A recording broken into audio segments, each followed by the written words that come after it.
Esta es la historia que nunca te contaron y que no vas a olvidar. Empezó con las niñas. Betty Parris tenía 9 años. Su prima Abigail Williams tenía 11. En enero de 1692, en la casa parroquial de Salem Village, en Massachusetts, empezaron a gritar.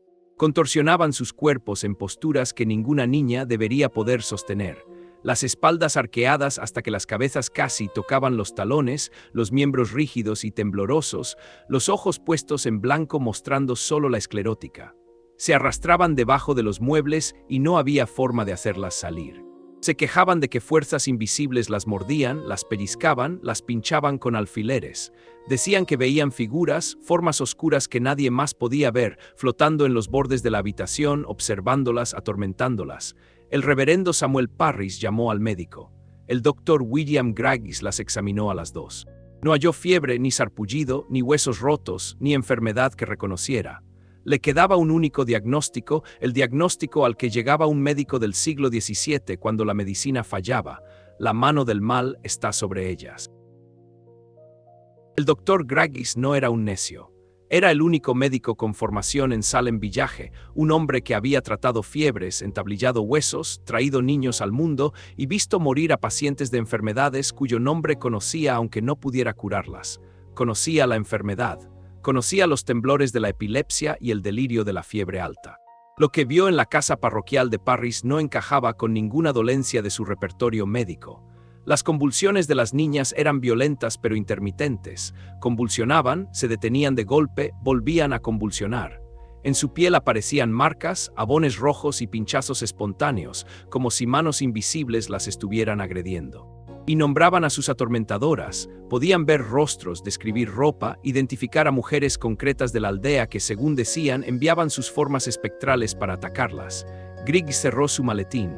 En 1692, cuando el cuerpo mostraba síntomas que el médico no podía explicar, la causa se trasladaba de lo médico a lo teológico, de lo natural a lo sobrenatural, de la jurisdicción del doctor a la del pastor. El 29 de febrero de 1692 se emitieron órdenes de arresto contra 3 mujeres. Las niñas las habían señalado: Tituba, una esclava de la casa de Parris; Sarah Good, una mendiga sin hogar; Sarah Osborne, una anciana que había dejado de asistir a la iglesia, las más débiles, las más marginales, las más fáciles de creer que eran brujas. Los juicios de Salem habían comenzado. Salem Village en 1692 no era Salem Town. El pueblo, el próspero puerto mercante, quedaba a varios kilómetros al sureste. La aldea era su hinterland agrícola, granjas dispersas, una única casa de reunión, una población de unas 600 almas que cultivaban centeno y maíz y criaban ganado en el suelo magro de Nueva Inglaterra. Eran puritanos. Separatistas calvinistas ingleses que habían llegado a Massachusetts para construir una república piadosa libre de las corrupciones de la iglesia anglicana. Su teología era absoluta. Dios era soberano, Satanás era real, y cada desgracia, una cosecha perdida, un ternero muerto, un niño enfermo, era castigo divino por el pecado o asalto demoníaco contra los fieles. Para 1692, la aldea se estaba fracturando. Las familias campesinas del oeste resentían la creciente riqueza e influencia de las familias mercantes del este. Las disputas por la tierra supuraban. La aldea había pasado por 3 pastores en una década. Y en la frontera norte, las incursiones de los Abenaki habían empujado a los refugiados hacia Salem Village, trayendo consigo historias de matanzas y cautiverio que alimentaban el terror ambiente de la comunidad. La mentalidad puritana era binaria. Estaba Dios y estaba Satanás, estaban los elegidos y estaban los condenados. No había terreno intermedio, ni ambigüedad, ni grises. Cada enfermedad era un mensaje, cada muerte era un juicio. Y cada fenómeno inexplicable, una vaca que dejaba de dar leche, un niño que caía enfermo, una rueda de queso que no cuajaba, podía ser obra del diablo operando a través de agentes humanos. Brujas. Hay un diablo, clamaba el reverendo Parris desde el púlpito, y ha venido entre nosotros con gran ira. Os conmino a escudriñar vuestros corazones, a vuestros vecinos, a cada sombra. Porque las brujas están aquí, se sientan entre vosotros, han hecho su pacto con el infierno y no pararán hasta que esta aldea sea consumida. Pero había algo más en Salem Village en 1692. algo que nadie, ni el pastor, ni el médico, ni los magistrados, ni los acusados, ni las acusadoras, podía ver como lo que realmente era. Crecía en sus campos, se escondía dentro de su grano, se cosechaba con su centeno, se molía con su harina, se horneaba en su pan y se comía en sus mesas. Era Claviceps purpurea, un hongo parasitario que coloniza las espigas de los cereales, en particular el centeno. Cuando infecta un grano de centeno, sustituye la semilla por una estructura oscura y alargada llamada esclerosio, una masa dura, negra y violácea que parece un grano deforme.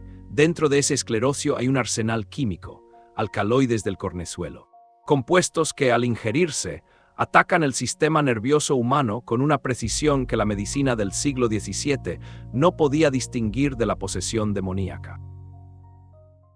Tituba confesó. Fue la primera, y su confesión moldeó todo lo que vino después. Describió al diablo como un hombre alto vestido de negro que llevaba un libro encuadernado en cuero oscuro.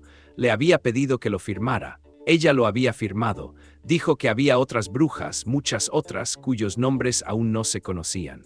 Describió animales espectrales, un pájaro amarillo, un gato rojo, un perro negro. Describió volar por el cielo nocturno sobre un palo. Si Tituba inventó su confesión, si fue aleccionada por Parris o si creía genuinamente haber experimentado aquellas visiones, es una de las preguntas sin resolver de Salem. Lo que no está en duda es el efecto. Su confesión confirmaba el peor miedo de la comunidad. El diablo no solo estaba atormentando a dos niñas, había reclutado agentes dentro de la aldea.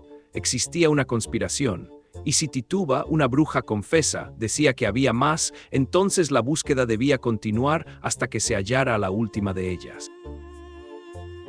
Bridget Bishop fue la primera en ser ahorcada. El 10 de junio de 1692, había sido acusada por 5 de las niñas afligidas, que convulsionaban y gritaban cada vez que ella era llevada al tribunal. No era una acusada simpática, regentaba una taberna, llevaba un corpiño rojo en una comunidad donde el color era vanidad. Ya había sido acusada de brujería años atrás y absuelta. Era una extraña, era visible, mantuvo su inocencia. La colgaron en la colina de la Horca en una mañana cálida de junio ante una multitud que había caminado desde la aldea para presenciar cómo se ejecutaba la justicia de Dios sobre la sierva del diablo. Ella fue la primera de 20. Los juicios funcionaban con prueba espectral. El testimonio de que el espíritu o la forma espectral de la acusada había aparecido al testigo para atormentarlo. Las niñas afligidas convulsionaban cuando una persona acusada entraba en la sala. Gritaban que podían ver el espectro de la acusada mordiéndolas, ahogándolas, sentándose sobre su pecho. Mostraban marcas en la piel, abones, pinchazos, moretones, que aparecían en tiempo real mientras el tribunal las contemplaba. La acusada no podía defenderse contra la prueba espectral. ¿Cómo demuestras que tu espectro invisible no atacó a nadie? ¿Cómo interrogas a una visión? La prueba espectral era infalsable. No podía verificarse, no podía refutarse, no podía ser impugnada por ningún medio disponible para un tribunal del siglo XVII. Era el instrumento perfecto de la acusación. Las afligidas describían sus síntomas con una consistencia notable. Convulsiones, contracciones musculares súbitas, violentas, involuntarias que las dejaban rígidas o agitándose. Alucinaciones, veían figuras, formas, animales que nadie más podía ver. Sensaciones de reptación en la piel, la impresión de hormigas o alfileres moviéndose por la superficie del cuerpo, un síntoma llamado formicación. Marcas de pinchazos que aparecían en la piel, ceguera temporal, sordera temporal, sensación de ahogo, el tacto de manos alrededor de la garganta cuando no había nada allí, ardor en las extremidades, y periodos de estupor alternados con agitación maníaca.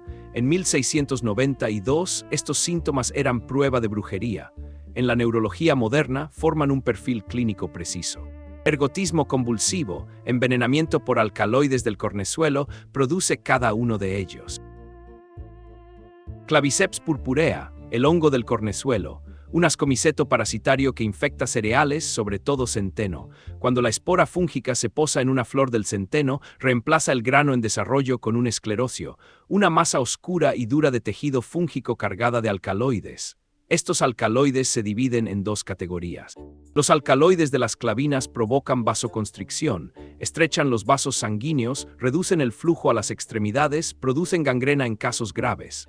Y los alcaloides del ácido lisérgico, la ergotamina, la ergonovina y la amida del ácido lisérgico, son estructuralmente casi idénticos al LSD. Atraviesan la barrera hematoencefálica. se unen a los receptores de serotonina. Producen alucinaciones, paranoia, convulsiones, y la constelación precisa de síntomas neurológicos que las afligidas de Salem describían como ataque demoníaco. Los esclerosios de cornezuelo se cosechaban con el centeno, se trillaban con el grano, se molían con la harina, y cuando las mujeres de Salem Village horneaban su pan de cada día, ese pan de centeno oscuro y denso que era el alimento básico de la dieta colonial de Nueva Inglaterra, los alcaloides del cornezuelo iban cocidos en cada hogaza. El calor del horno no los destruía. Los alcaloides del cornezuelo son termoestables, sobreviven a las temperaturas del horneado. Cada rebanada de pan contaminado entregaba una dosis, cada comida era una dosis, cada día era una dosis, y las dosis se acumulaban. Una familia que comiera del mismo suministro de grano contaminado se envenenaría junta. Los niños, con cuerpos más pequeños y mayor proporción dosis-peso, serían los primeros afectados y los más graves.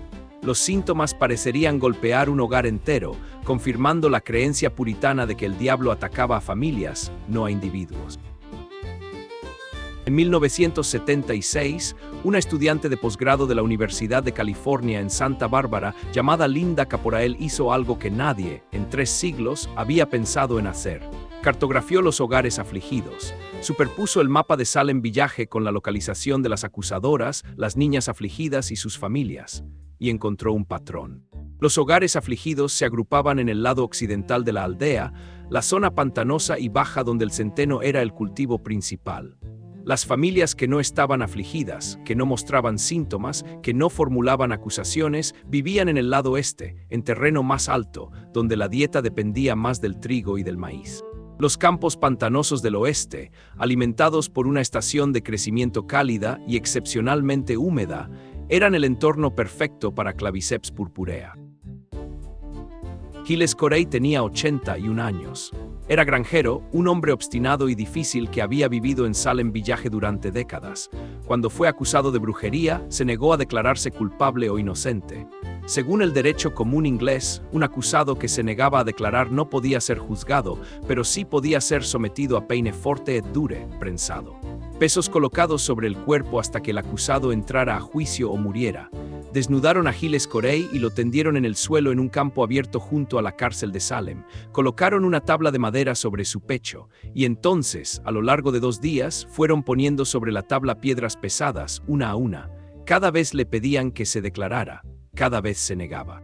Sus costillas se fracturaron, su pecho se comprimió, su respiración se convirtió en un silbido. El sheriff del condado de Essex, George Corwin, en un momento dado usó su bastón para empujar la lengua de Corey de vuelta a su boca cuando sobresalió por la presión. Las últimas palabras de Giles Corey, las únicas que pronunció durante los 2 días de prensado, se han convertido en la frase más famosa de los juicios de Salem: más peso. Rebecca Nurse tenía 71 años. Era casi sorda. Era, según todos los testimonios, una mujer puritana piadosa, caritativa y ejemplar, miembro de la iglesia, abuela, vecina universalmente respetada. Cuando fue acusada de brujería, 39 vecinos firmaron una petición atestiguando su buen carácter, un acto extraordinario de valor en una comunidad donde defender a una acusada podía convertirte en la siguiente acusada. El jurado la declaró no culpable. La sala estalló. Las niñas afligidas entraron de inmediato en convulsiones violentas, gritando que el espectro de Rebecca Nurse las estaba atacando en represalia por la absolución. El juez principal, William Stoughton, devolvió el jurado para que reconsiderara. Volvieron con un veredicto de culpabilidad. Rebecca Nurse fue ahorcada el 19 de julio de 1692. Fue el caso que volvió innegable el horror de Salem. Si Rebecca Nurse podía ser condenada, nadie estaba a salvo. El sistema se autoalimentaba. Una vez que existió el marco de la acusación, una vez que la comunidad aceptó que la prueba espectral era válida, que las niñas afligidas decían la verdad, que las brujas eran reales y activas, cualquiera podía ser acusado y nadie podía ser defendido. Confesar te salvaba la vida, negarte mataba. Los que confesaban eran presionados para nombrar a otros. Cada confesión generaba nuevas acusaciones. Cada acusación generaba nuevos juicios. Cada juicio generaba nuevas condenas. La máquina funcionaba con miedo y el miedo era el único recurso del que Salem Village disponía en cantidad ilimitada. Para septiembre de 1692, más de 150 personas habían sido arrestadas. 20 habían sido ejecutadas. Varias habían muerto en prisión. Las acusaciones se habían extendido más allá de Salem Village a las aldeas vecinas. A las niñas afligidas se las invitaba a identificar brujas en comunidades que nunca habían visitado. Acabó cuando llegó demasiado alto. El gobernador William Phips había establecido el tribunal de Oyer y Terminer que llevaba los juicios. Le había dado su autoridad, lo había dejado correr, pero en octubre de 1692 las acusaciones habían alcanzado a la propia esposa del gobernador, Lady Mary Phips. Cuando la máquina de la acusación amenaza a los poderosos desmantelan la máquina. El 29 de octubre, Phips disolvió el tribunal de Oyer y Terminer. Estableció un nuevo tribunal superior con la instrucción de que la prueba espectral ya no era admisible. Sin prueba espectral, los casos se derrumbaron. De los 52 acusados aún pendientes de juicio, el nuevo tribunal absolvió a 49. Los 3 restantes fueron condenados, pero de inmediato indultados por Phips. Los juicios de brujería de Salem habían terminado. 20 personas estaban muertas, 5 habían muerto en prisión, cientos de vidas habían sido destruidas. Y una comunidad había aprendido, pasaría los siguientes 3 siglos aprendiendo, lo que ocurre cuando al miedo se le permite sustituir a la prueba. El 14 de enero de 1697, 5 años después de los juicios, el juez Samuel Sewall se puso en pie ante la congregación de la Old South Church de Boston. Entregó una declaración escrita a su pastor, que la leyó en voz alta. Sewall pedía perdón por su papel en los juicios de Salem, asumía la culpa y la vergüenza sobre sí mismo. Pedía a Dios y a la comunidad que lo perdonaran. Fue el único juez que pidió perdón públicamente. Durante el resto de su vida, en cada aniversario de aquella disculpa, Sewall pasó el día en ayuno y oración. Nunca se perdonó a sí mismo. Ann Putnam, una de las niñas afligidas, una de las acusadoras principales, también se disculpó en 1706. Dijo que había sido engañada por un gran engaño de Satanás. Pidió el perdón de las familias de aquellos a quienes había ayudado a matar. Si el engaño fue Satanás o fue un hongo, no vivió para saberlo. Si has llegado hasta aquí, suscríbete al canal, porque te prometo que lo peor aún no ha pasado. En 1976, Linda Caporael era estudiante de posgrado en psicología en la Universidad de California en Santa Bárbara. No era historiadora, no era micóloga. Era una científica del comportamiento que había leído sobre Salem y había notado algo que los historiadores habían pasado por alto durante casi 300 años. Los síntomas de las niñas afligidas coincidían con una condición médica conocida. Caporael cruzó los relatos de fuentes primarias de las afligidas, las declaraciones, las actas judiciales, los diarios, con la literatura clínica sobre ergotismo convulsivo. La coincidencia era exacta: convulsiones, alucinaciones, formicación, la sensación de la piel reptando, parálisis temporal. Alteraciones visuales, la sensación de ser pellizcadas o mordidas, todos síntomas documentados del envenenamiento por alcaloides del cornezuelo, todos los síntomas que las afligidas de Salem atribuían al ataque demoníaco. La química es precisa. La ergotamina, el alcaloide principal del cornezuelo, es agonista de los receptores de serotonina en el sistema nervioso central. Se une al receptor 5-HT2A, el mismo receptor al que se dirigen el LSD, la psilocibina y la mescalina. Cuando la ergotamina activa este receptor, el resultado es una perturbación de la señalización normal de la serotonina que produce alucinaciones visuales, auditivas y táctiles. El paciente ve cosas, oye cosas, siente cosas sobre y debajo de la piel. Al mismo tiempo, la ergotamina provoca una vasoconstricción profunda, el estrechamiento de los vasos sanguíneos, en especial en las extremidades. La reducción del flujo a dedos de manos y pies produce hormigueo, entumecimiento y dolor quemante. En casos graves, gangrena. En casos moderados, el nivel que produciría una exposición dietética crónica, el paciente siente sus manos y pies ardiendo, siente pinchazos, siente el reptar de insectos invisibles cruzando la piel. La amida del ácido lisérgico, otro alcaloide del cornezuelo, es el precursor químico directo del LSD-25. Albert Hofmann sintetizó el LSD a partir de la ergotamina en 1938. La molécula que abrió las puertas de la percepción en los años 60 creció del mismo hongo que quizá abrió las puertas del infierno en 1692. La temporada de crecimiento de 1691 fue cálida y húmeda. Los registros meteorológicos y los datos de anillos de árboles confirman una primavera y un verano excepcionalmente húmedos en el este de Massachusetts, precisamente las condiciones que favorecen a Claviceps purpurea. El hongo prospera en ambientes cálidos y húmedos. Infecta al centeno durante la floración, cuando las flores abiertas son vulnerables a las esporas aéreas. Una estación húmeda prolonga el periodo de floración y aumenta la dispersión de esporas. El centeno cosechado en el otoño de 1691, almacenado durante el invierno, molido para hacer harina durante la primavera de 1692, habría sido el grano más contaminado en años. Las aflicciones comenzaron en enero de 1692. El calendario encaja.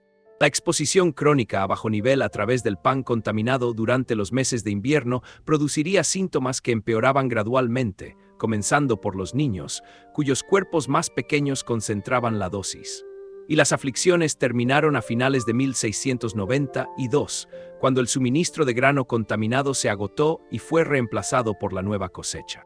Los juicios terminaron por razones políticas, los síntomas terminaron por razones biológicas. La prueba de Caporael era geográfica. Cartografió a las acusadoras afligidas, las niñas y sus familias que mostraban síntomas de posesión. Cartografió a las acusadas, las personas a quienes identificaron como brujas. Y cartografió las zonas agrícolas de Salem Village. Las acusadoras vivían en el lado occidental, las tierras bajas pantanosas a lo largo del río Wollaston, donde el centeno era el cultivo principal. Los campos del oeste eran más bajos, más húmedos, más cálidos, ideales para el crecimiento del cornezuelo. Las afligidas comían pan de centeno del grano del oeste. Las acusadas vivían principalmente en el lado este, terreno más alto, suelo más seco, trigo y maíz, no mostraban síntomas, no estaban afligidas, no estaban poseídas, no comían el grano envenenado. Cuando los dos mapas se superponen, el patrón de Salem no es un patrón de brujería, es un patrón de agricultura. La huella del diablo coincide con la línea del pantano. En 1711, la legislatura colonial de Massachusetts aprobó una ley que restauraba los buenos nombres de los acusados y proporcionaba una restitución económica a sus familias. Las cantidades fueron modestas, 21 libras para la familia de George Burroughs. La familia de Giles Corey no recibió nada, un descuido burocrático para un hombre que fue prensado hasta la muerte durante 2 días por negarse a declararse. El Memorial de los Juicios de Brujería de Salem fue inaugurado en 1992, exactamente 300 años después de las ejecuciones. Es un lugar tranquilo. 20 bancos de granito, cada uno inscrito con el nombre de una víctima, el método de ejecución y la fecha, están empotrados en un muro bajo de piedra al borde de un pequeño parque. Los turistas pasan junto a ellos en verano, las hojas los cubren en otoño. Los nombres están desgastados por el clima, pero siguen siendo legibles. Linda Caporael publicó su hipótesis en la revista Science en 1976. El artículo se titulaba Ergotismo, el Satanás suelto en Salem, con signo de interrogación, porque la ciencia no es teología y una hipótesis no es una condena. El artículo fue polémico. Historiadores objetaron que los síntomas de las afligidas eran actuados, no sufridos, que las niñas eran fraudulentas, no pacientes. Micólogos cuestionaron si los niveles de cornezuelo en el centeno de Nueva Inglaterra eran suficientes para producir síntomas convulsivos. El debate continúa. Lo que no se debate es la química. Los alcaloides del cornezuelo producen los síntomas. Los campos de centeno de Salem Village eran susceptibles. La estación de 1691 fue favorable. Los hogares afectados comían centeno, los no afectados no. El calendario encaja, la geografía encaja, la relación dosis-respuesta encaja. Si el cornezuelo fue la causa o solo un contribuyente, si lo explica todo o solo la chispa que encendió un bosque seco de paranoia puritana, el hongo estaba allí, en el grano, en el pan, en los cuerpos de la gente que lo comió. 20 personas murieron en Salem en 1692, 14 mujeres y 6 hombres, ahorcados por el cuello hasta morir o prensados bajo piedras hasta que el aliento fue exprimido de sus cuerpos. Murieron porque una comunidad creyó que demonios invisibles estaban atacando a sus niñas. Murieron porque la prueba espectral era admisible en los tribunales. Murieron porque el miedo es una fuerza más poderosa que la razón, y una vez que una comunidad decide que los monstruos son reales, los encontrará en los más débiles, los más extraños, los más vulnerables entre ellos. El monstruo puede haber sido Claviceps purpurea, un hongo parasitario más pequeño que un grano de arroz, creciendo silenciosamente en los campos de centeno, cosechado, molido, horneado, comido, produciendo en el cerebro humano una alucinación química que una comunidad del siglo XVII solo podía interpretar como obra del diablo. El horror de Salem no es que 20 personas fueran asesinadas por la brujería no existe. El horror es que 20 personas fueron asesinadas por el pan. Y en el silencio de ese parque de Massachusetts, si escuchas con atención, casi puedes oír lo que Salem oyó en el invierno de 1692. No un demonio, no un hechizo, solo el susurro del centeno en el viento y el lento crecimiento de un hongo que nadie supo nombrar. Si te ha gustado este contenido, suscríbete, no te pierdas las historias que nadie se atreve a contar.